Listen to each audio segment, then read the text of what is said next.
PSL में ख़रीद कयल हैदराबाद जी टीम जे नाले जे ऐलान ऐं लोगो जी महूरत लाइ शहर जी तारीख़ी नियाज़ स्टेडियम में हिकु तक़रीब थी, जंहिंमें टीम ख़रीद कंदड़ फवाद सरवर ख़ुसूसी तौर शिरकत कई। PSL में हैदराबाद जी टीम जो नालो किंग्समैन रखियो वियो आहे। टीम जे उन नाले जो ऐलान टीम जे मालिक फवाद सरवर कयो। सीधी सी बात है, हम में से किसी ने भी सोचा था कि हमें इतना ज़्यादा पॉपुलैरिटी मिल जाएगी, आप लोगों का इतना प्यार मिलेगा। बहुत शुक्रिया आप लोगों का, मतलब ये मेरे पास अल्फाज नहीं है आप लोगों का शुक्र अदा करने के लिए। और मेरी तरफ से आपके लिए वादा है कि हम इंशाल्लाह आपको मायूस नहीं करेंगे। हैदराबाद, आपकी टीम का नाम है Kingsman. Kingsman, Kingsman, Kingsman, Kingsman, Kingsman.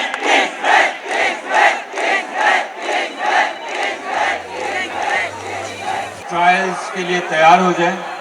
बहुत जल्द आप लोगों को बता दिया जाएगा कि ट्रायल्स कब शुरू हो रहे हैं। मेहनत करनी है, अच्छा खाना खाना है, ठीक है ना, तगड़े होकर आना है, हल्के खिलाड़ी नहीं चाहिए, सही है, तो पूरी तैयारी से आना है। तक़रीब में हैदराबाद शहर ऐं भरपासे जे माण्हुनि वॾे अंग में शिरकत कई। महूरती तक़रीब जो इंतज़ाम कंदड़ मेयर हैदराबाद काशिफ शोरे चयो त हीअ घड़ियूं हैदराबाद लाइ इंतहाई यादगार आहिनि, जिन में PSL जे हैदराबाद टीम जे नाले जो ऐलान ऐं लोगो जी महूरत कई पई वञे। आज हैदराबाद के लिए एक तारीखी और यादगार फख्र का दिन है।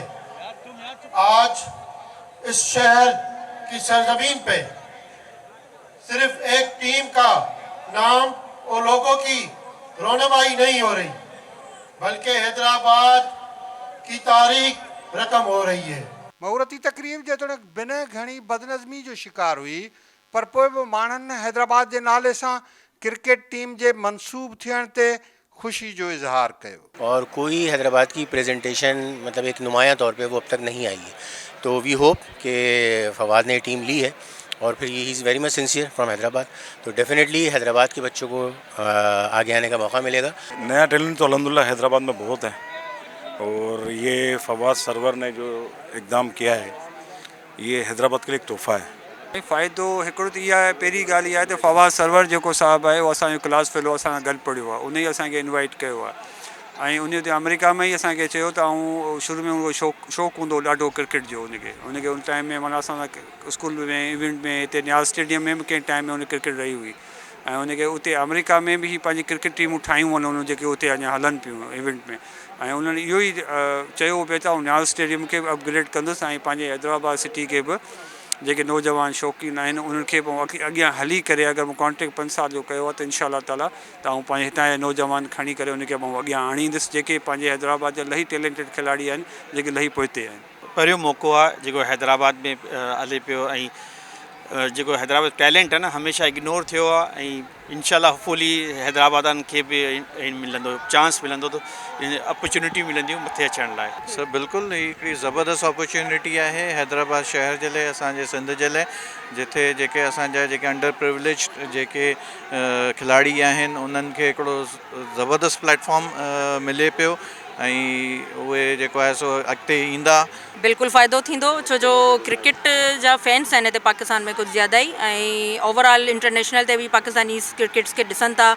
हैदराबाद, कराची, हर जितां कितां माण्हू जेके आहिनि सो यंगस्टर जेके बि आहिनि उहे क्रिकेट खे ॾाढो पसंदि कंदा आहिनि। त हैदराबाद जी PSL में पहिरीं टीम न हुई, फवाद सरवर जे करे उन्हनि जेको आहे सो फवाद सरवर हिननि खे स्पेशलाइज़ कयो आहे ऐं हैदराबाद वारा ॾाढा ख़ुशि आहिनि। हिते तव्हां आवाम ॾिसी सघो था, माशाल्लाह सां ॾाढी ख़ुशि आहे ऐं सभु वेट पिया कनि फवाद सरवर साहिब जो, त उन्हनि खे असां मोस्टली हर्डली वेलकम कयूं ऐं मेयर काशिफ शोरो साहब जब ॾाढो माना महिरबानी, तो उन्होंने ॾाढो सुठो इंतज़ाम कराया हुआ है। बिल्कुल फ़ायदा होगा हैदराबाद में जब यहाँ पे क्रिकेट आएगी और बहुत सालों के बाद यहाँ पे क्रिकेट आएगी, तो डेफिनेटली यहाँ के नौजवानों के लिए बहुत अच्छा रहेगा ये, और उनकी में क्रिकेट दोबारा उजागर होगी यहाँ पर, जो कि बहुत सालों की वजह से जो यहाँ नहीं हो पाई वो दब गई, नहीं खेलने में आई, और यहाँ के क्रिकेट स्टेडियम के लिए बहुत फ़ायदेमंद रहेगा। ऐं पोइ मां ॾाढो ख़ुशि आहियां बिकॉज़ हैदराबाद मूंखे वणंदो आहे।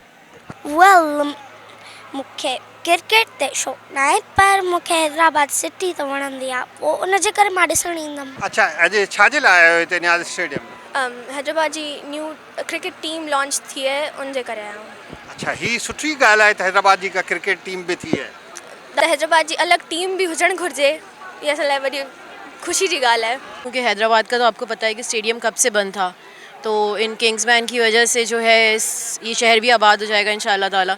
होगा इंशाल्लाह, यहाँ की टीम भी बहुत अच्छी होगी और यहाँ के लोग भी बहुत अच्छे हैं। अभी हम जब आए हैं यहाँ कराची से तो यहाँ की सिक्योरिटी भी बहुत अच्छी थी, बहुत अच्छी तरीके से यहाँ सारा मैनेजमेंट हो रहा है। होगा बहुत डेवलपमेंट उनकी ज़्यादा अच्छी हो जाएगी और हर चीज़ में ही उनको फ़ायदा होगा। मतलब अगर यहाँ कोई बदमगजी ना हो ना तो प्रोग्राम बहुत ज़बरदस्त है और इस तरह के प्रोग्राम होने चाहिए। जो प्रोग्राम ये ऑर्गेनाइज़ किया है आज PCL का, तो ऐसी टीमें हमारे पाकिस्तान में आनी चाहिए और उनको कामयाब भी होना चाहिए। अच्छा, उनको कामयाब बनाने के पीछे भी तो हम लोगों का हाथ है ना। हैदराबाद की टीम लॉन्च हुई है, इससे हमारे हैदराबाद के जो नौजवान हैं उनको क्या कहते हैं अच्छा वो प्लेटफॉर्म मिल रहा है कि वो आगे आएँ, अपना क्या कहते हैं हुनर दिखाएं। आपको पता है हैदराबाद की टीम जब लॉन्च हुई है तो लोगों का नया एक आप रुख देख सकते हैं कि लोग आए हैं, लोग नए लोग आपको दिखेंगे और जो नया टैलेंट है हैदराबाद में, आपको इस समय बहुत टैलेंट है, टैलेंट की कोई कमी नहीं है।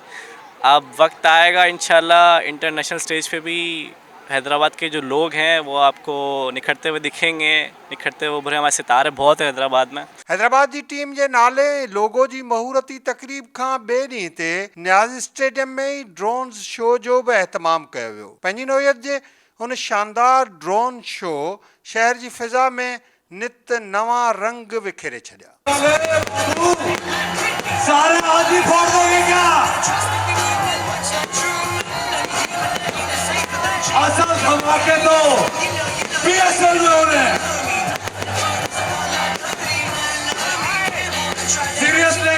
सिंध हैदराबाद शहर रांदियुनि जे मैदान में सदाई नज़रअंदाज पे रहियो आहे। हाणे जॾहिं PSL में हैदराबाद जी टीम पंहिंजा जोहर ॾेखारींदी तॾहिं रांदियुनि जे हवाले सां ही शहर पंहिंजी नई सुञाणप बि क़ाइमु करे सघंदो। कैमरामैन नियाज़ मलाह सां गॾु फैज़ खोसो, टाइम न्यूज़ हैदराबाद।